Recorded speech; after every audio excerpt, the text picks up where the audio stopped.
Hello and welcome to IGNOU BAPSH। तो आज हम BPSC 114 का सेकंड यूनिट देखने जा रहे हैं जिसका टाइटल है Ram Mohan Roy social reforms and affirmation of the modern. तो अगर हम बात करें राजा राम मोहन रॉय की अर्ली लाइफ की, तो राजा राम मोहन रॉय का जन्म 29 मई 1772 को हुआ था एक ट्रेडिशनल ब्राह्मण फैमिली में, जो कि रहने वाली थी हुगली डिस्ट्रिक्ट ऑफ बंगाल में। तो Raja Ram Mohan Roy from the beginning इनको एक डाइवर्स रेंज ऑफ इन्फ्लुएंस देखने को मिलता है, जहां इनके पिता और माता जो होते हैं, जिनका नाम रमाकांत रॉय और तारिणी देवी होता है, ये वैष्णव होते हैं। वहीं इनके परदादा और इनके जो दादा वगैरह होते हैं, ये मुगलों के अंडर काम कर चुके होते हैं बंगाल में अपने टाइम पर। तो राजा राम मोहन रॉय इसी के चलते एम्परर अकबर सेकंड का एक रिप्रेजेंटेटिव बनकर कोर्ट ऑफ डायरेक्टर में जाते हैं of the east India company, जो कि लंदन में होती है।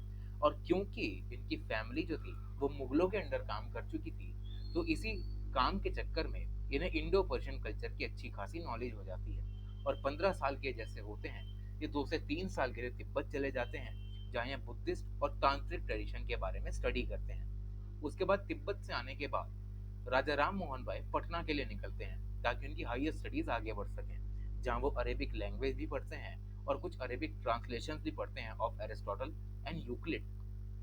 और इसी समय के अराउंड वो अपना एक पहला पेपर, या हम कह सकते हैं कि राइटिंग भी पब्लिश करके रखते हैं, जिसका नाम होता है तूफान उर्फ मुवाहिद्दीन, एक ऐसा स्मॉल पैम्फलेट ऑन मोनोथिज्म, जहां पर हर तरीके की जो भी आइडोलेट्री है फ्रॉम ऑल द रिलीजन्स, राजा राम मोहन रॉय इसको चैलेंज करने का काम करते हैं फ्रॉम द वेरी बिगनिंग। अब क्योंकि इनको इंडो पर्शियन कल्चर की नॉलेज थी, इनके माता पिता वैष्णव हुआ करते थे, इन्होंने इंग्लिश भी सीख ली थी, इनको अरेबिक लैंग्वेज और अरेबिक वर्ड्स के बारे में भी पता था। तो इन सभी इन्फ्लुएंस के चलते इनका जो माइंड होता है वो एक रेशनल माइंड में तब्दील हो जाता है। तो इस रेशनल माइंड की वजह से जो ये प्रिवेलिंग बिलीफ्स हुआ करते थे कुछ रिलीजियस कस्टम्स में, जिसमें रिचुअल्स, राइट्स, सैक्रिफाइसेस ये सब आया करते थे, तो इनको ये एक्सेप्टेड नहीं था, ये इनको चैलेंज करने का काम किया करते थे। और 1803 आते आते इन्होंने ईस्ट इंडिया कंपनी के रेवेन्यू डिपार्टमेंट में भी अपनी सेवाएं देना चालू कर दी थी, जहां इन्होंने इंग्लिश भी सीख ली थी under the guidance of mister Big B.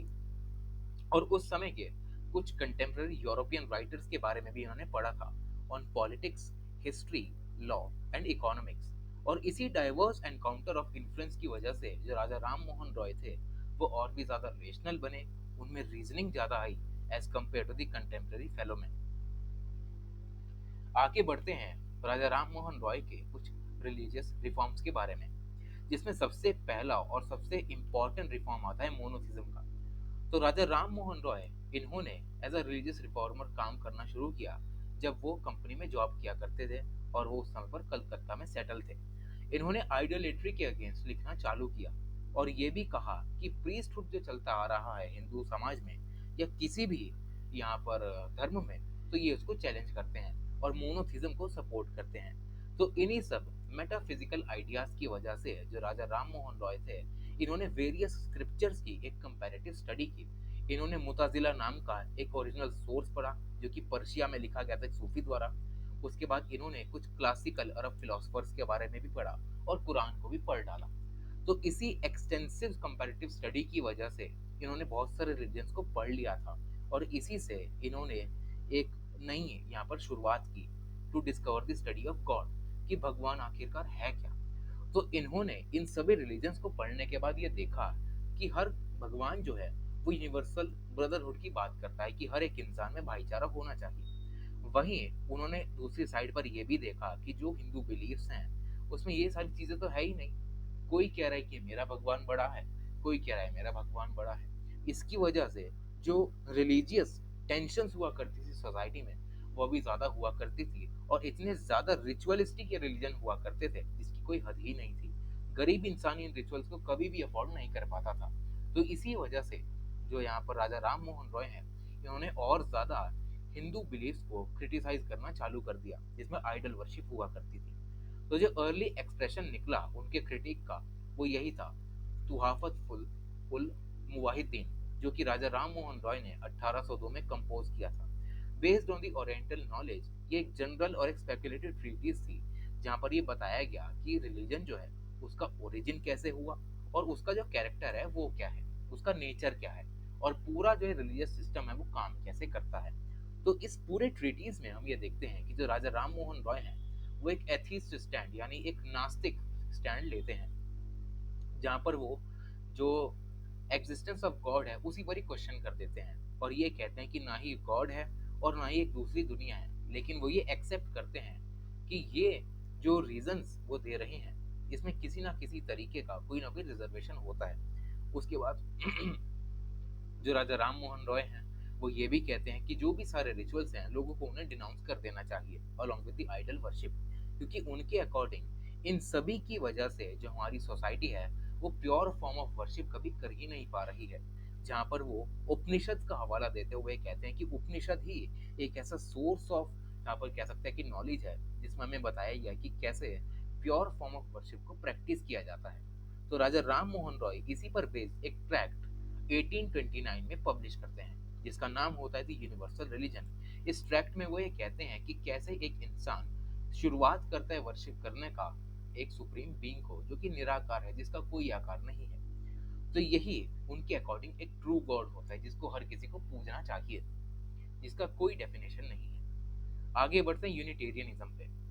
तो सभी रिलीजन्स को क्रिटिसाइज करने के बाद over the multiplicity of God जो राजा राम मोहन रॉय हैं वो क्रिश्चियनिटी में भी कोई भी दया नहीं दिखाते। अब क्योंकि वो एडमायरर बनते हैं वेस्टर्न फिलोसफी के, तो इन्हें एक बिटर थियोलॉजिकल कंट्रोवर्सी के बारे में पता चलता है with in the Christian missionaries, और इसको टारगेट करते हुए वो एक सीरीज ऑफ पैम्फलेट भी निकालते हैं जिसके नाम कुछ इस प्रकार से हैं, जिसमें सबसे पहला आता है the precepts of Jesus, appeal to the Christian public, the ideal humanity of justice, Jesus and others. तो इन सभी पैम्फलेट्स के जरिए वो क्रिश्चियनिटी को भी टारगेट करते हैं किसी न किसी एक्सटेंट तक। जहाँ पर अर्लियर टाइम्स में अगर हम जाएं इससे पहले, तो वो कुछ फिलेंथ्रोपिक एक्टिविटीज के बारे में भी बताते हैं। फिलेंथ्रोपिक एक्टिविटीज का मतलब होता है कुछ दान पुण्य वाली चीजें, जैसे कि वो ये कहते हैं कि हमें लोगों के लिए स्कूल खोलने चाहिए ताकि उनको एजुकेशन मिल सके और हमारी जो यूथ है वो एजुकेटेड बन सके। उसके बाद वो बाइबल को बंगाली में भी ट्रांसलेट करके लोगों के बीच में पब्लिश करना चालू कर देते हैं। और जैसे ही राजा राम मोहन रॉय के जो पब्लिशर्स हैं वो पब्लिक में जाते हैं, क्रिश्चियन पब्लिक में, तो इनको क्रिश्चियन मिशनरीज द्वारा अप्रिशिएट किया जाता है। उसके बाद वेस्ट और जो इंडियन क्रिश्चियंस होते हैं वो भी इनको एडमायर करते हैं। और उसके बाद एक लेटर ये ग्रुप भी बनाते हैं by the Rev William Adam and Raja Ram Mohan Roy, जहाँ पर यूनिटेरियनिज्म को सबसे ज्यादा एम्फेसाइज किया जाता है और ट्रिनिटेरियनिज्म को सबसे ज्यादा रिजेक्ट किया जाता है।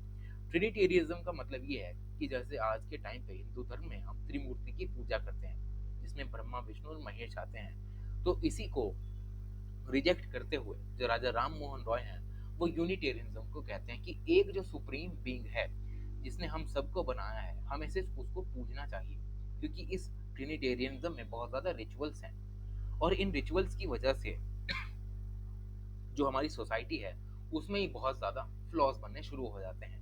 तो ये एक कारण बनता है यूनिटेरियनिज्म को फॉलो करने का। उसके बाद एक यूनिटेरियन कमेटी और एक एसोसिएशन भी बनाई जाती है जहाँ पर हर एक तरीके का जो भी सुपरस्टिशन चल रहा है, फैंटेसिज्म चल रहा है इस पूरे यूनिटेरियनिज्म में, इसको क्रिटिसाइज करने का काम इस ग्रुप में किया जाता है। उसके बाद ये कहते हैं राजा राम मोहन रॉय रिचुअल्स और कुछ सेरेमनीज के बारे में। तो रिचुअल्स और सेरेमनीज अकॉर्डिंग टू राजा राम मोहन रॉय एक सोसाइटी के सोशल रिफॉर्मेशन में बहुत ज्यादा इंपॉर्टेंट नहीं है। अगर वो वेदांत की फिलॉसफी में देखें तो राजा राम मोहन रॉय ये कहते हैं कि अगर हमें नॉलेज लेनी है भगवान की, तो उस नॉलेज को पाने के लिए हमें किसी भी तरीके का कोई रूल, ना कोई सेक्रीफाइस, ना कोई रिचुअल, ना ही कोई राइट, इन सभी को परफॉर्म करने की जरूरत है। हम ध्यान से भी या हम अपने एक्शंस को सुधार लें तब भी हम भगवान की जो नॉलेज है उसे ले सकते हैं। और राइट्स और रिचुअल्स तभी हमें परफॉर्म करने चाहिए जब उनके इनर सिग्निफिकेंस हमें पता हो। क्योंकि होता क्या है कि अगर लोग जो हैं उन्हें एक राइट पता है, एक रिचुअल पता है, तो सबसे पहले लोग क्या करेंगे, पंडित बुलवाएंगे, उसको पैसा देंगे और पंडित जो है वो उस पूरे रिचुअल को परफॉर्म करेगा। उसके बाद लोग उसे दक्षिणा भी देंगे। इससे होता क्या था कि जो एक कास्ट हुआ करती थी, जो ब्राह्मण कास्ट हुआ करती थी, उन्हें सबसे ज्यादा लोग जो थे वो पूछा करते थे और इससे जो कास्टिज्म था वो बहुत ज्यादा बढ़ जाता था और गरीब लोग किसी दूसरे रिलीजन के ताक में रहते थे जहां हम इन रिचुअल्स और राइट से बच सकें। तो रिचुअल्स और राइट्स को बताते हुए राजा राम मोहन रॉय ये कहते हैं कि अगर कोई इन्हें परफॉर्म भी करता है तो इनका जो इनर सिग्निफिकेंस है उसको ध्यान में रखकर किसी को परफॉर्म करना चाहिए, ना कि जो कई सुनी बातें हैं जो मैकेनिकल परसुइट से ये लोग कर रहे हैं उनके बेकाबे में आए बिना हमें ये सारे रिचुअल्स को करना चाहिए। अब क्योंकि इन्होंने बहुत सारी रिसर्च की थी सेक्रेड बुक्स ऑफ इंडिया पे, तो इन्होंने ये देखा था कि जैसे जैसे टाइम आगे बढ़ता जा रहा है जो हिंदुइज्म का है, जो धर्म है, वो और ज्यादा करप्ट बनता जा रहा है। जो हिंदू प्रैक्टिस पहले फेथ के बिहाफ पर हुआ करती थी, अब वो हिंदू प्रैक्टिस पैसे और ब्राह्मणों पर ही टिकी हुई है। तो यही सारे बिलीफ्स राजा राम मोहन रॉय के रहते हैं। तो ये बात होती है राजा राम मोहन रॉय के कुछ रिलीजियस रिफॉर्म्स की। अब हम बात करते हैं कुछ सोशल रिफॉर्म्स की, जिसमें सबसे इंपॉर्टेंट और सबसे फेमस जो इनका सोशल रिफॉर्म रहा है वो रहा है क्रूसेड अगेंस्ट दी सती। तो राजा राम मोहन रॉय के बारे में अगर हम बात करें तो उनका एक बहुत ही इंपॉर्टेंट और आउटस्टैंडिंग सोशल रिफॉर्म मूवमेंट रहा है, वो है protest against the practice of sati. अब इसकी शुरुआत भी इनके एक बैकग्राउंड से होती है। जब वो रंगपुर नाम की जगह पर ठहरे होते हैं तब उन्हें पता लगता है कि उनका जो भाई है जगमोहन, उनकी डेथ हो चुकी है। अब जैसे ही उनकी डेथ की खबर इन्हें पता लगती है और उनका जो पूरी चिता है वो सजाई जाती है, तो वहां वो ये देखते हैं कि उनकी जो विधवा उनकी वाइफ है उनको भी जिंदा जलाने का काम वहां पर किया जा रहा है। और ये वाकया 8 अप्रैल 1810 को होता है। और उस समय पर राजा राम मोहन रॉय को एक बहुत बड़ा शौक लगता है और उनको एक फीलिंग आती है कि वो अपने आप से प्रण लेंगे कि वो होल हार्टेडली इस कस्टम को एबॉलिश करने में अपना पूरा योगदान देंगे। और यहीं से वो जुट जाते हैं इसको एबॉलिश करने के लिए। तो अगर हम सती के प्रैक्टिस के बारे में बात करें तो सती एक ऐसा सिस्टम होता है जहाँ पर जो भी विधवाएं होती हैं उनको उनके पति की जो चिता होती है उस पर जिंदा जला दिया जाता है कुछ पार्ट्स ऑफ इंडिया में। पर्टिकुलरली ये बंगाल में सबसे ज्यादा देखा जाता है। तो हिस्टोरिकली अगर हम देखें तो 1772 में जब ब्रिटिश गवर्नमेंट को इस फियरफुल कस्टम के बारे में पता चलता है तो ये कुछ नहीं करते और 1812 तक ये ऐसे इसको चलते रहने देते हैं। और एट दैट टाइम ये ना ही कोई रूल्स एंड रेगुलेशंस बनाते हैं, बल्कि जो पब्लिक ओपिनियन है वो उसको जानने की कोशिश करते हैं कि पब्लिक ओपिनियन क्या कह रहा है। लेकिन राजा राम मोहन रॉय के अकॉर्डिंग जो पब्लिक ओपिनियन है वो नेसेसरी नहीं है, क्योंकि जो पब्लिक है उसके अंडर उसके दिमाग में यही भरा हुआ है कि जैसे ही एक जो हस्बैंड है उसकी डेथ होती है तो वैसे ही उसकी जो विधवा बीवी है उसको भी उसके साथ जला देना चाहिए। और ये बहुत ही लंबे समय से जो पूरी प्रथा है वो चली आ रही है। और क्योंकि इसे धर्म का एंगल दिया जाता है तो लोग इसे और ज्यादा आंख बंद करके विश्वास करने लग जाते हैं। तो इससे जो राजा राम मोहन रॉय हैं वो एक काउंटर पेटिशन डालते हैं स्मॉल ट्रैक्ट्स में और कुछ पैम्पलेट्स में, जहाँ पर वो पब्लिक को अवेयर बनाने का काम करते हैं इस इनह्यूमन प्रैक्टिस के अगेंस्ट। जहाँ पर वो ये कहते हैं कि अगर सोसाइटी को आगे बढ़ना है तो इस लड़ाई को सोसाइटी को लड़ना चाहिए, जिससे कि लोग इससे अवेयर बने और इस सिंफुल प्रैक्टिस को यहाँ पर बंद किया जा सके। तो जिसमें पहला ट्रैक्ट ऑन सती पब्लिश होता है 1818 में, जहाँ पर वो एक इमेजिनरी कॉन्फ्रेंस करते हैं between an advocate for and an opponent of burning widows alive. अब ये एक इमेजिनरी कॉन्फ्रेंस होती है जहाँ पर राजा राम मोहन रॉय हिंदू शास्त्र को पढ़ते हैं और वो ये देखते हैं कि कहीं भी सती की जो प्रथा है उसका कोई भी मेंशन नहीं हमें मिलता है। तो राजा राम मोहन रॉय इस काउंटर पेटिशन में ये डिक्लेयर करते हैं लॉ गिवर मनु को कि उन्होंने वेदों को भी पढ़ लिया, उन्होंने गीता को भी पढ़ लिया, उन्होंने स्मृति शास्त्र को भी पढ़ लिया और कोई भी अथॉरिटी जो रिलीजन से रिलेटेड है उन्होंने उसको भी स्टडी कर लिया। और यहाँ पर उन्होंने देखा कि हर तरीके की वॉयलेंट डेथ को यहाँ पर प्रोहिबिट किया गया है, तो क्यों हम इस सती की प्रैक्टिस को इम्प्लीमेंट कर रहे हैं अपनी सोसाइटी में। तो यहीं से जो इनकी लड़ाई है सती अगेंस्ट वो शुरू हो जाती है। उसके बाद राजा राम मोहन रॉय अपने जो लोग होते हैं अपने आसपास के उनको अवेयर करने का काम करते हैं ताकि जो हॉरिबल राइट है सती का उसके कॉन्सिक्वेंसेस के बारे में लोगों को पता चले। जहाँ पर वो एक बंगाली वर्जन में अपने जो टेम्पलेट्स होते हैं उसको बांटने का भी काम करते हैं उन पार्ट ऑफ कंट्रीज में जहाँ पर सबसे ज्यादा इस प्रैक्टिस को किया जाता है।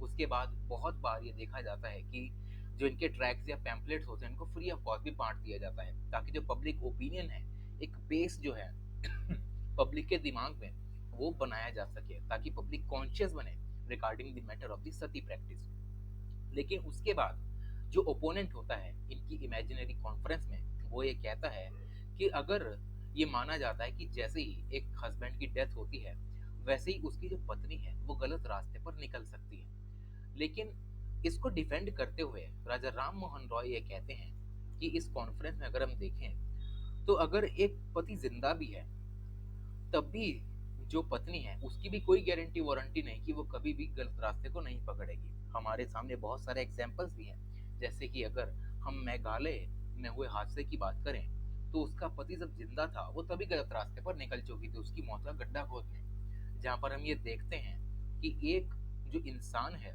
वो अपने पति के रहते हुए भी जो एक वाइफ है वो गलत रास्ते को पकड़ सकती है। तो इसकी कोई गारंटी वारंटी नहीं कि अगर पति मर गया तब वो हमेशा गलत रास्ते पर जाएगी, तो इससे बढ़िया है कि उसे जला के मार ही दो।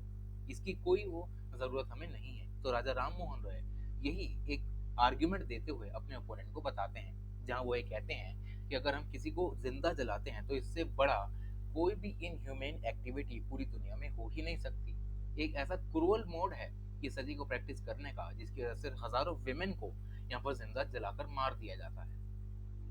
आगे बढ़ते हैं सेकंड ट्रैक ऑन सती पे।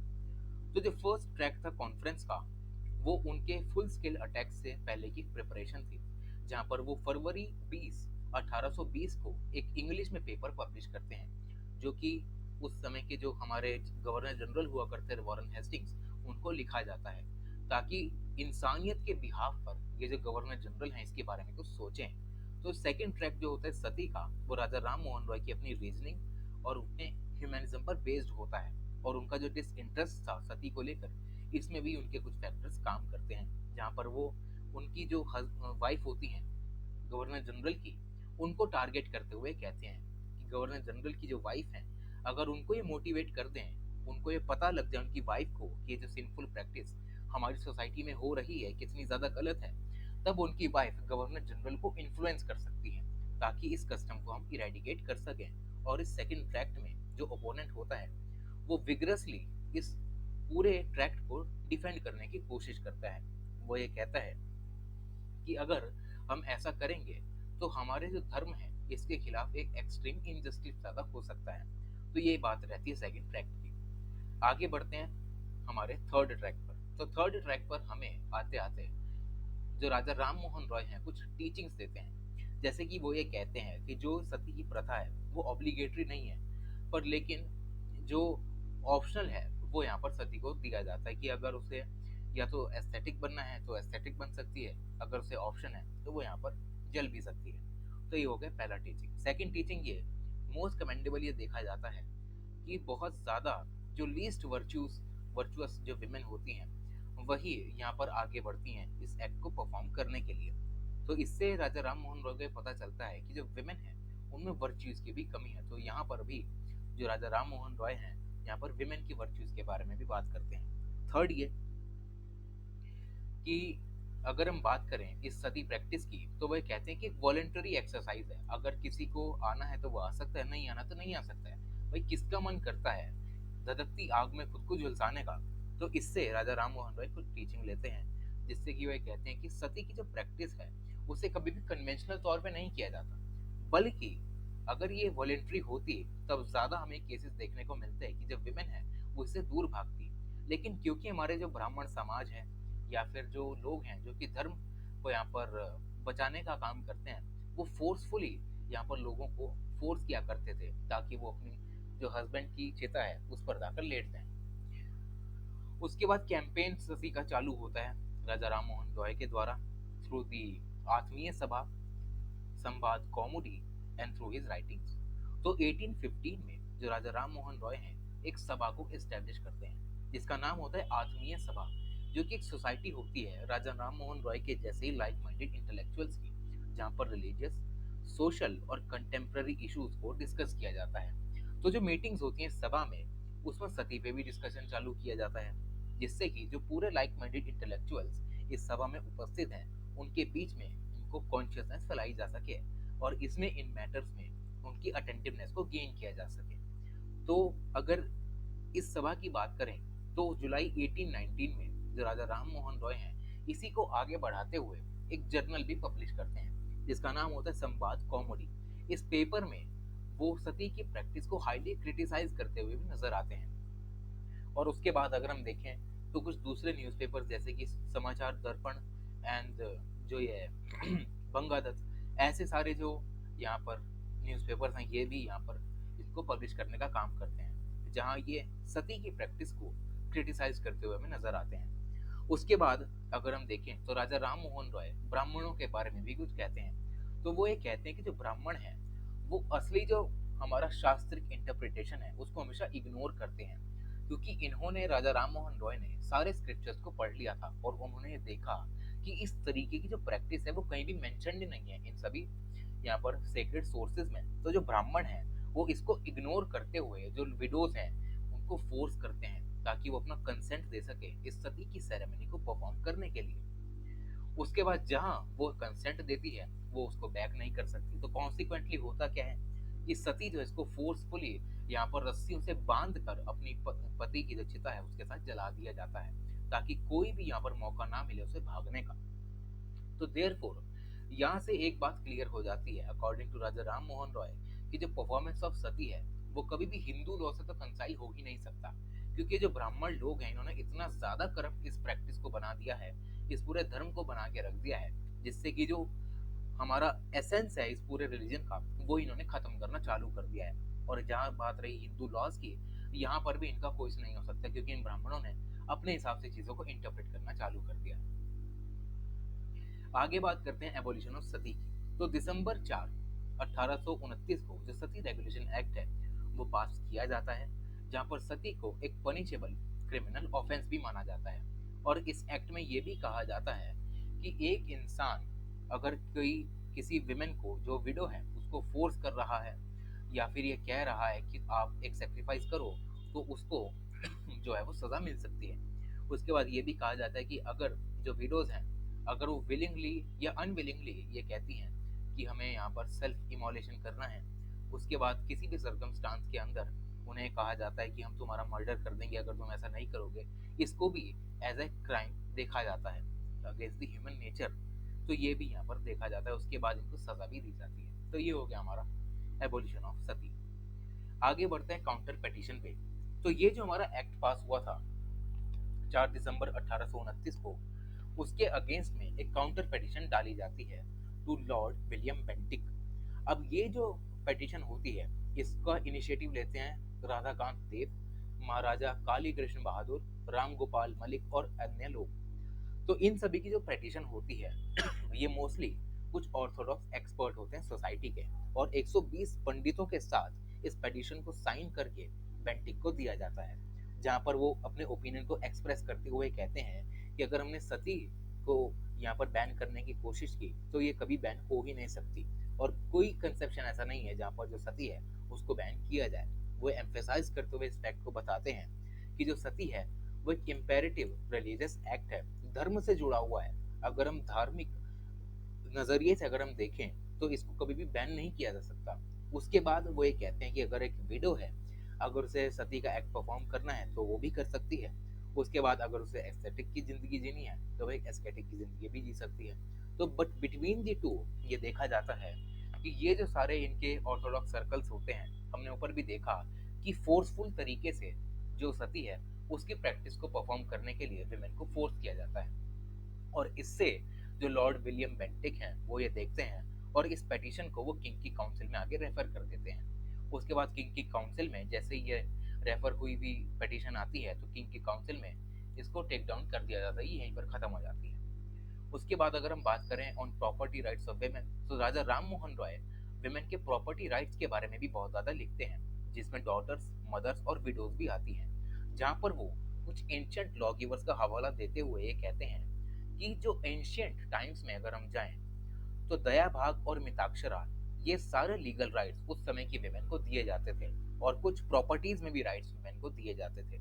अगर हम दया भाग की बात करें तो दया भाग में होता था कि जो विमेन है उसको इनहेरिटेंस के बेस पर कुछ राइट्स मिल सकते थे। लेकिन जैसे जैसे टाइम आगे बढ़ा लोगों ने इस पूरे एंशियंट कल्चर को ही करप्ट बनाने का काम कर दिया। लोगों ने अपने हिसाब से चीजों को इंटरप्रेट किया ताकि उन्हीं को फायदा हो, और इसकी वजह से जो हमारी जो विमेन की स्टेटस है वो सोसाइटी में और ज्यादा डाउनग्रेड होने लग गई। आगे बढ़ते हैं। अगर हम इनहेरिटेंस की बात करें तो उसके बाद जो राजा राम मोहन रॉय हैं वो प्रॉपर्टी राइट्स पर भी बहुत ज़्यादा बोलते हैं, जहाँ पर वो ये कहते हैं कि एंशियंट लॉ गिवर्स थे वो ये कहा करते थे कि अगर एक माँ है अगर एक बेटी है, उसका जो शेयर है प्रॉपर्टी के उसमें शेयर में, अगर उसका जो पति है वो मर चुका है तो उसका इक्वल शेयर बनता है। लेकिन जैसे जैसे टाइम आगे बढ़ता है, इन सभी प्रैक्टिसेस को दोबारा से यहाँ पर पेट्रियार्की के नजरिए से इंटरप्रेट करके भेज दिया जाता है, जहाँ पर जो विमेन है उनको यहाँ पर डीवेयर करके सारी जो प्रॉपर्टी होती है उसको यहाँ पर डिग्रेड करने का काम ये लोग कर देते हैं, जहाँ पर विमेन के पास कोई भी स्कोप नहीं होता अपनी प्रॉपर्टी का हिस्सा मांगने का, जिसकी वजह से विमेन की जो कंडीशन है और ज्यादा पथेटिक बनती जाती है, स्पेशली जो विडोज होती हैं। उसके बाद आगे बढ़े आइडियाज ऑन कास्ट सिस्टम पे, तो राजा राम मोहन रॉय कास्ट सिस्टम पे भी बोलते हैं, जहाँ पर वो ये कहते हैं, उनका ये बिलीफ रहता है कि जो कास्ट है उसका कोई ना तो मीनिंग है और ना ही कोई सिग्निफिकेंस है अगर हम किसी सोसाइटी के प्रोग्रेस के बारे में बात करें। वो ये कहते हैं कि कास्ट जैसे ही हमने एक डिवीजन डालना चालू कर दिया लोगों के बीच में, तो वैसे ही हमारी जो थिंकिंग है वही ब्लॉक हो जाती है, ना हमारे पास पावर रहती है कुछ अच्छा सोचने की और ना ही हम कुछ अच्छा कर भी पाते हैं। तो इस नज़रिए से जो राजा राम मोहन रॉय हैं वो एग्जिस्टेंस ऑफ डिविजन्स को क्रिटिसाइज करते हुए नजर आते हैं, जहाँ वो स्ट्रांगली बिलीव करते हैं कि जितने ज़्यादा डिवीजन होंगे कास्ट के बिहाफ पे, उतने ही ज़्यादा सोसाइटी जो है वो हमारी बैक स्टेज पर आ जाएगी, और इससे जो जहाँ हमारी सोसाइटी इरोड होना चालू हुई तो फॉरेन कॉन्कर्स को और ज़्यादा मौका मिल जाएगा हमारी सोसाइटी को कॉन्कर करके उस पर राज करने का, तो वो आराम से राज कर पाएंगे। तो ये सारे थॉट्स होते हैं राजा राम मोहन रॉय के ऑन दी कास्ट सिस्टम। आज इस यूनिट को यहीं तक रखते हैं। Thank you so much.